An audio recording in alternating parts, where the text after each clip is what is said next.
Sabe aquela leitura que é tão encantadora que você não consegue tirar da cabeça? Hoje vamos falar de O Mar Sem Estrelas. Meu nome é Maísa e essa semana eu soltei o vídeo em que eu comento quais foram as melhores leituras que eu fiz no mês de agosto. E tinha comentado que queria fazer a resenha de O Mar Sem Estrelas. E eu entendo por que tanto hype. Vocês já devem ter encontrado algumas outras resenhas falando dessa história. E essa é uma história muito mágica. Primeiro que foi uma edição extremamente caprichada. Ela veio em capa dura. E já começa cheia de chaves e abelhas e espadas. Eu entendo a dificuldade também, que é fazer uma resenha dela sem estragar a experiência, então eu vou ser bastante sucinta. Porque aqui a gente tem uma história imersa em várias outras histórias. Num primeiro momento, eu li algumas dessas histórias, eu fui deixando para trás, porque eu imaginei que elas não fossem tão importantes. Então essa é uma primeira dica. Eu acho que essa é uma história que ela merece ser lida com calma, porque ela toda faz sentido ao final.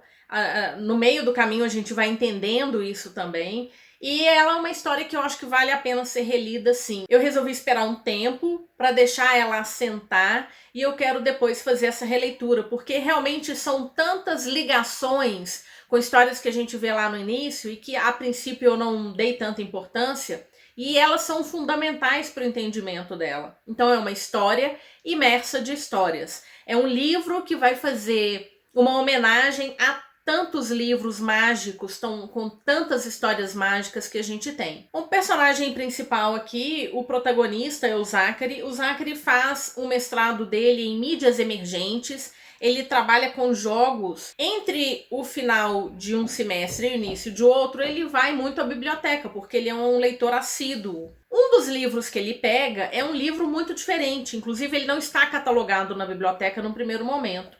E ele fica curioso por aquilo, ele sente compulsão de pegar o livro, de levar esse livro para ler. Quando ele começa a fazer a leitura desse livro, ele tem o nome de Doces Dores. Num primeiro momento parece um livro de contos, então ele vai lendo algumas dessas histórias até que ele se depara com uma que é a história dele. Porque quando criança, ele estava voltando para casa e se deparou com uma porta. E era uma porta que estava desenhada no muro, ele ficou encantado por aquela porta, ele ficou com vontade de abrir aquela porta, mas essa vontade passou, ele foi embora para casa. E a história, um conto que aparece nesse livro é justamente esse momento que ele vivenciou, de chegar perto de uma porta e não abrir. E ficar pensando muito tempo depois, se ele tivesse aberto aquela porta, o que teria acontecido. E é assim que ele é fisgado por Doces Dores. Ele fica tão encantado com as outras histórias e tão curioso para entender por que a história dele foi aparecer num livro que a princípio é anterior, inclusive, a esse fato,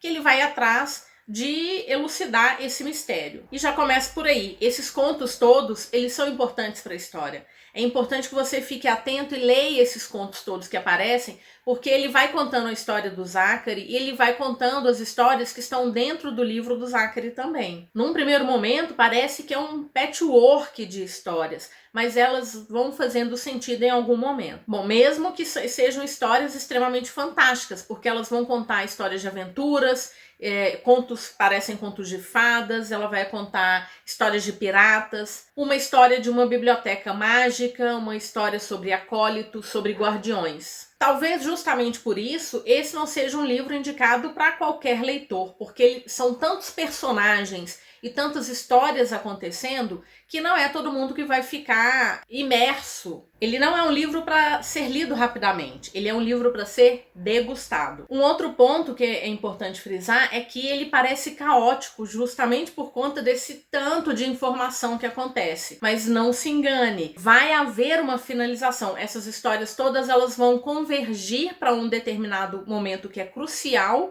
e que vai acontecer lá bem para o final da história. Então, por incrível que pareça, ela consegue juntar todas essas tramas, subtramas, personagens e consegue levar isso tudo para um final. Acredito que toda a paixão que esse livro desperta é justamente o fato de que não dá para explicar, não dá para falar sobre ele sem ter lido. Foi uma leitura conjunta que eu fiz com Loucos por Leituras Conjuntas. Como eu falei, foi a melhor coisa que eu fiz, ler com outras pessoas, porque à medida que eu ia navegando essa história, eu ia discutindo com as pessoas e entendendo melhor o significado de todas essas passagens. Então é um livro que vale muito a pena se você puder ler numa leitura conjunta, para conversar com outras pessoas sobre essa história. É um livro para se ler devagar, não é um livro para se ler num dia, 2 dias. Nós levamos 15 dias para fazer a leitura dele e outro ponto é que ele vale muito a pena ser relido. Acredito que é uma história em que uma segunda, uma terceira, uma quarta leituras vão só acrescentando pistas que são deixadas ao longo dele e que no primeiro momento a gente não consegue pegar todas elas. Eu gostei muito do Zachary, eu acho que ele é um personagem, apesar de ser obstinado, ele é completamente perdido, ele fica perdido durante boa parte dessa história. E assim, eu fiquei completamente perdida, se eu estivesse nessa história eu também ficaria completamente perdida,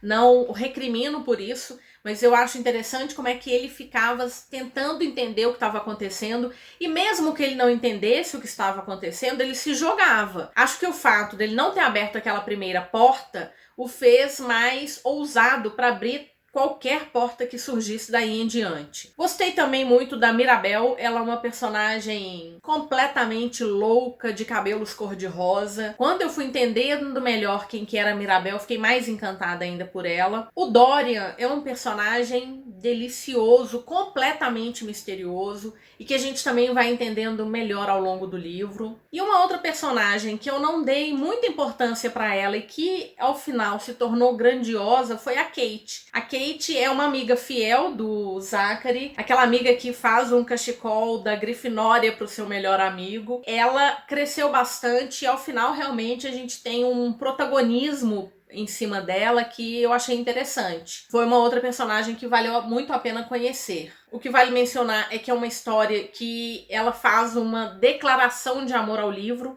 ela faz uma declaração de amor às histórias, ela fala da importância de que elas não sejam esquecidas, da importância de que elas não sejam censuradas e de como nós somos muito melhores por conta de tantas histórias que já foram escritas, que estão sendo escritas e que ainda serão escritas. Então é um livro assim para ficar na memória e no coração por muito tempo. Eu acho sim que as pessoas deveriam conhecer essa história e se encantar por livros e bibliotecas e histórias e pessoas como o Zachary pôde encontrar no caminho dele. Ah, vale mencionar, o nosso protagonista é LGBTQIA+, e isso me deixou mais ainda encantada pelo Zachary, porque ele leva isso com tanta leveza que foi gostoso de encontrar. Bom, espero que você tenha gostado, tentei não dar spoiler, talvez não tenha falado muito, mas é porque realmente é uma história que vale a pena ser vivenciada. Se gostou, curte, compartilha, se inscreva no canal. Vez ou outra eu tento trazer alguma resenha. Fica aí junto comigo, vamos falar de livros, vamos permanecer juntos para falar do nosso amor aos livros. Se você tiver interesse, vou deixar o link dessa história aqui na caixa de descrição. Dá uma olhada lá, se puder utilizar meu link eu agradeço bastante.